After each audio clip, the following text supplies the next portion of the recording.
जब बात भविष्य की हो तो सबसे पहले जिक्र पानी का होता है, क्योंकि पानी बचेगा तभी विकास की धारा भी बहेगी।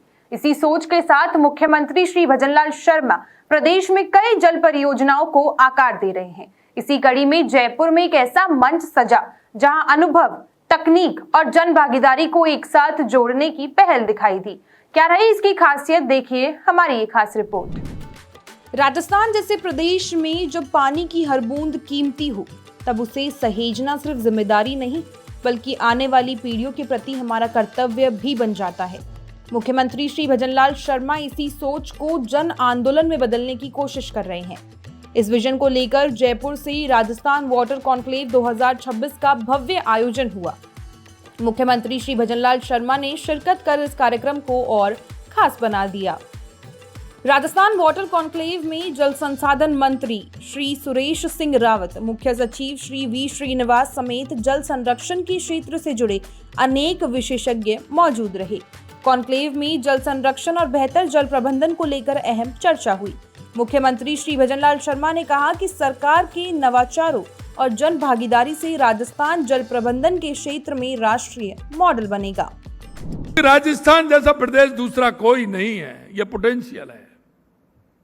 राजस्थान के अंदर अगर पानी होगा तो निश्चित रूप से राजस्थान खुशहाल होगा, राजस्थान के अंदर समृद्धि होगी, क्योंकि राजस्थान क्षेत्रफल की दृष्टि से तो सबसे बड़ा प्रदेश है। जमीन की तो हमारे पास कमी नहीं है और किसी की कमी नहीं है। जमीन हमारे पास है तो सूर्य भगवान की कृपा भी हमारे पास है। सौर ऊर्जा से हमारा काम हो रहा है, बिजली में हम आगे बढ़ रहे हैं। अगर पानी हमारे पास होगा तो पैदावार भी हमारी अच्छी होगी। और हमारा राजस्थान के बराबर जल संरक्षण को कौन जानता है, क्योंकि मैं एक बात जरूर समझता हूं कि अगर राजस्थान में जल संरक्षण के लिए काम नहीं हुआ तो आने वाली पीढ़ी हमें कभी माफ नहीं करेगी। मित्रों, यह आवश्यक है कि जल संचय जन भागीदारी में हमारी भूमिका हम निभाएं। जल जीवन मिशन, अटल भूजल, अमृत सरोवर, हर खेत को पानी, प्रति बूंद अधिक फसल, ऐसे कार्यक्रम हमारे यहाँ चल रहे हैं। जल आपूर्ति, जल प्रबंधन के एक नए राजस्थान की आधारशिला रख रहे हैं। हमारे यहाँ ये भी कहा जाता है कि भागीरथ की भांति गंगा को भी धरती पर लाया जा सकता है।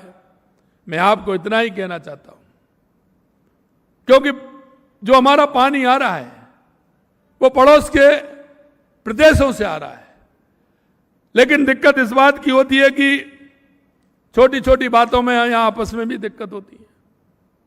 मैं आपसे एक ही बात कहना चाहता हूं, माननीय प्रधानमंत्री जी के नेतृत्व में हमारा ERCP, हमारा चंबल, काली सिंध, पार्वती का पानी, इधर यमुना जी का पानी, नर्मदा जी का पानी, हमारी जो नदियां ब्राह्मणी हैं उस पर हम डैम बना रहे हैं, देवास पर हम पानी लेकर के आ रहे हैं। सोम कमलाम के माध्यम से हमारा जवाई में पानी जा रहा है, जिससे कि हमारे जवाई को पानी जाएगा तो हमारा पाली, जालौर, सिरोही को पानी मिलेगा। एक भी जिला ऐसा नहीं है जिसको हमने जोड़ा नहीं हो। हम सबको जोड़ करके हमारी पानी की जो समस्या है उससे समाधान कैसे हो सकता है, हमारी सरकार लगातार उसके लिए काम कर रही है। मुख्यमंत्री श्री भजनलाल शर्मा के नेतृत्व में आकार ले रही रामजल सेतु लिंक परियोजना और यमुना जल समझौता राजस्थान के लिए गेम चेंजर साबित होंगे। रामजल सेतु लिंक परियोजना से प्रदेश के हर हिस्से तक पानी पहुंचाने का लक्ष्य है। इससे 17 जिलों में पेयजल व्यवस्था मजबूत होगी और 4,84,000 हेक्टेयर कृषि भूमि को सिंचाई का लाभ मिलेगा। वहीं यमुना जल समझौते के तहत 295 किलोमीटर लंबी पाइपलाइन के जरिए यमुना का पानी शेखावटी पहुंचेगा, जिसे सीकर, झुंझुनू और चूरू के करीब 75 लाख लोगों को पीने का पानी मिलेगा। हमने कहा कि राजस्थान के लिए सबसे पहली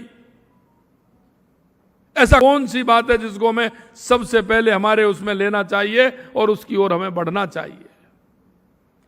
पूरे राजस्थान से जिलों से भी हमने आंकलन कराया, सबके मुंह से एक ही आवाज निकली थी कि राजस्थान को आवश्यकता है तो पानी की आवश्यकता है। और माननीय देश के यशस्वी प्रधानमंत्री नरेंद्र मोदी जी के नेतृत्व में लगातार हमारी सरकार ने उसी दिन से काम करना प्रारंभ किया है।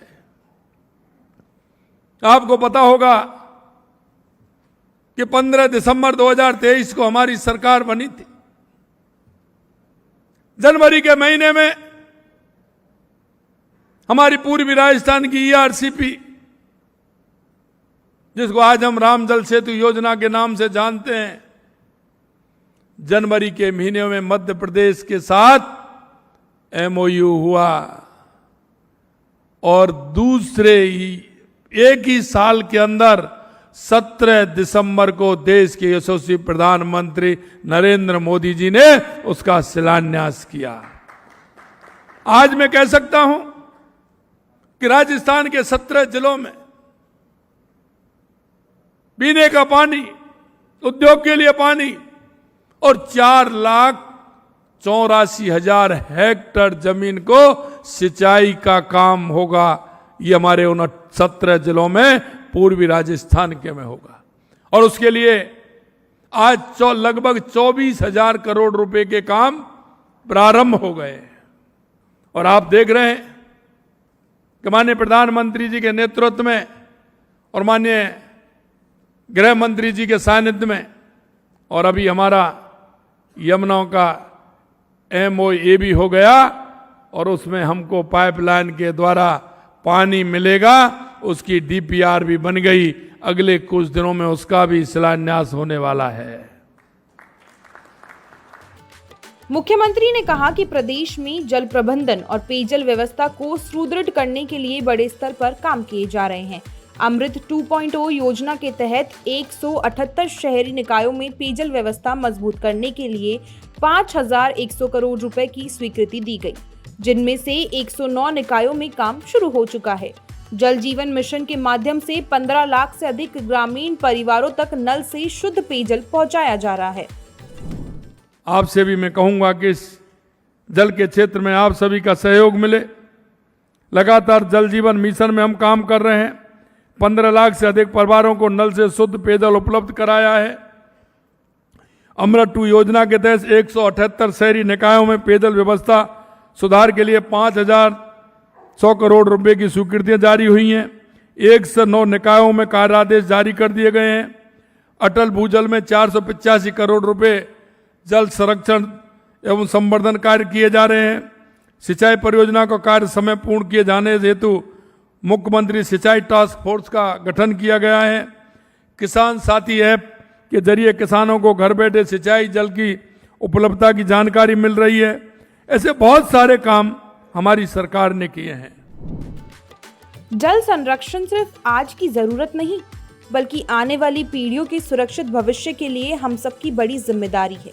राजस्थान वाटर कॉन्क्लेव 2026 ने यही संदेश दिया कि सरकार की दूरदर्शी नीतियां और आधुनिक तकनीक मिलकर राजस्थान को जल में आत्मनिर्भर बनाएंगी। सूजस के खास कार्यक्रम हमारे सीएम में फिलहाल के लिए इतना ही। फिर मिलेंगे प्रदेश के विकास की किसी और कहानी के साथ। तब तक के लिए देखते रहिए सूजस समाचार। हमारे चैनल को लाइक, सब्सक्राइब और शेयर करना ना भूलें। धन्यवाद।